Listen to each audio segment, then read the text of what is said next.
नमस्कार दोस्तों, मैं हरिवंश चौहान। मैं आपको यह दर्शाना चाहता हूँ कि गांधी जी की पहली महत्वपूर्ण सार्वजनिक उपस्थिति फरवरी 1916 में बनारस हिंदू विश्वविद्यालय के उद्घाटन समारोह में हुई। इस समारोह में आमंत्रित व्यक्तित्वों में वे राजा और मान प्रेमी थे, जिनके द्वारा दिए गए दान ने बनारस हिंदू विश्वविद्यालय की स्थापना में योगदान दिया। समारोह में एनी बेसेंट जैसे कांग्रेस के कुछ महत्वपूर्ण नेता भी उपस्थित थे। इन प्रतिष्ठित व्यक्तियों की तुलना में गांधी जी अपेक्षाकृत अज्ञात थे। उन्हें यहाँ भारत के अंदर उनकी प्रतिष्ठा के कारण नहीं, बल्कि दक्षिण अफ्रीका में उनके द्वारा किए गए कार्य के आधार पर आमंत्रित किया गया था।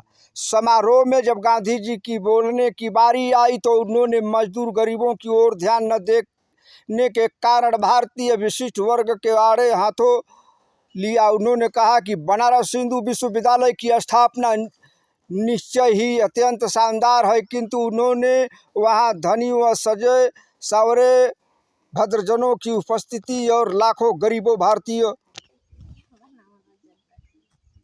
गांधी जी ने विशेष सुविधा प्राप्त आमंत्रितों से कहा कि भारत के लिए मुक्ति तब तक संभव नहीं है जब तक कि आप अपने को इन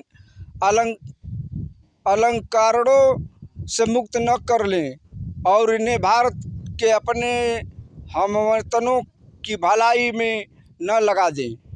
वे कहते हैं कि हमारे लिए स्वशासन का तब तक कोई अभिप्राय नहीं है जब तक हम किसानों से उनके श्रम का लाभ, लगभग संपूर्ण लाभ स्वयं अथवा अन्य लोगों को लेने की अनुमति देते रहेंगे। हमारी मुक्ति केवल किसानों के माध्यम से ही हो सकती है। न तो वकील, न डॉक्टर, न ही जमींदार इसे सुरक्षित रख सकते हैं। बनारस हिंदू विश्वविद्यालय की स्थापना एक अवसर था, क्योंकि भारतीय धन और भारतीय प्रयासों से संभव एक राष्ट्रवादी विश्वविद्यालय की स्थापना की प्रतीक था।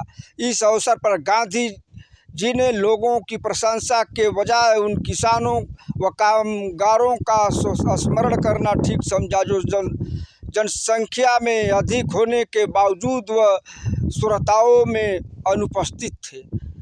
इस प्रकार फरवरी 1916 में बनारस में गांधी जी का भाषण मात्र वास्तविक तथ्य का उद्घाटन ही था, अर्थात भारतीय राष्ट्रवाद वकीलों, डॉक्टरों और जमींदारों जैसे विशिष्ट वर्गों द्वारा निर्मित था। गांधी जी का यह उद्बोधन भारतीय राष्ट्रवाद को संपूर्ण भारतीय लोगों का और अधिक उचित ढंग से प्रतिनिधित्व करने में सक्षम बनाने की गांधी जी की स्वयं की इच्छा का प्रकटीकरण था।